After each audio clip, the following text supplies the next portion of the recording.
ত্রিপুরা মধ্যশিক্ষা পর্ষদের সিলেবাস ভিত্তিক এসটিআইটি কর্তৃক প্রকাশিত নবম, দশম, একাদশ, দ্বাদশ শ্রেণীর বইগুলো, যেগুলো আগে মানে বিগত 4-5 বছর যাবৎ নগদ টাকার বিনিময়ে বিদ্যালয়ে বিক্রি হতো, আমাদের the all Tripura book sellers and publishers অ্যাসোসিয়েশনের দীর্ঘ দাবি এবং আমাদের প্রস্তাব মতে রাজ্যের মাননীয় শিক্ষামন্ত্রী তথা মুখ্যমন্ত্রী আমাদের দাবির সঙ্গে সহমত পোষণ করে the all Tripura book sellers and publishers অ্যাসোসিয়েশনকে পূর্বের ন্যায় এজেন্সির মাধ্যমে এসটিআইটি কর্তৃক প্রকাশিত বইগুলো সারা রাজ্যে বাজারজাত করার দায়িত্ব দিয়েছেন।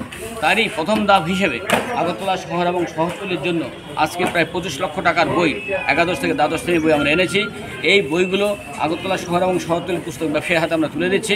যার যার অর্ডার মতো সেই বইগুলি রাজ্যের বিভিন্ন দোকানে তথা আগরতলা শহর শহরতলি যারা নেবেন, এই আশেপাশে যত আমাদের পুস্তক পড়ুয়ারা আছেন, শিক্ষক সমাজ আছেন, তারা বই নেবেন এবং এই বই নেওয়ার ক্ষেত্রে যার যেই পছন্দ সেই বই নেবেন এবং মুদ্রিত মূল্যে, যেভাবে স্কুলে মুদ্রিত মূল্যে বিক্রি হতো, প্রতিটি দোকানে কোনো রকম বাধ্যবাধকতা নেই, যার যেমন পছন্দ সেভাবে বইগুলি নেবেন। তারই শুভ উদ্যোগ এখানে আমরা করেছি।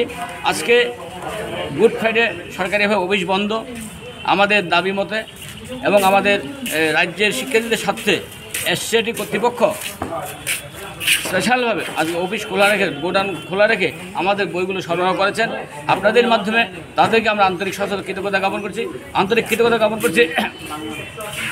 রাজ্যের মাননীয় অনুভবী মুখ্যমন্ত্রীকে, যিনি প্রকৃতভাবে অনুভব করেছেন রাজ্যের প্রকৃত শিক্ষার স্বার্থে পুস্তক ব্যবসায়ী শিক্ষক সমাজের পাশাপাশি তাদের দায়বদ্ধতা আছে, সেই দায়বদ্ধতা স্বীকার করে তিনি আমাদের হাতে সেই বইগুলি তুলে দিয়েছেন এবং রাজ্যের সমস্ত শিক্ষক সমাজ, ছাত্র সমাজ যাতে সঠিকভাবে বই পায়, তার জন্য মাননীয় মুখ্যমন্ত্রী যথোপযুক্ত পদক্ষেপ গ্রহণ করেছেন।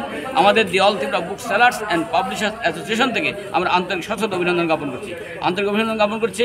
এসটিআইটির মাননীয় ডাইরেক্টর থেকে শুরু করে এসটিআইটির যিনি ওএসডি থেকে শুরু করে যারা আধিকারিকরা আছেন, তারাও আমাদের পাশে দাঁড়িয়েছেন, তাদের কাছেও আমরা আন্তরিক কৃতজ্ঞতা জ্ঞাপন করছি আপনাদের মাধ্যমে। আচ্ছা, এই বইগুলো যে দোকানগুলিতে দেওয়া হচ্ছে, এই দোকানগুলির থেকে পরবর্তী সময় যারা কালেকশন করবে, যাদের শীত দরকার অনুযায়ী, ওরা কি পয়সা দিয়ে কালেকশন করবে না বিনামূল্যে? হ্যাঁ, না, নগদ টাকা বিনিয়োগ করবেন, নগদ টাকা মানে টাকা দিয়ে বিনিয়োগ করবেন। আগে যেমন স্কুলের টাকা দিয়ে কিনতেন, গায়ের দামে যেভাবে ছিল সেভাবেই দোকান থেকে কিনবেন।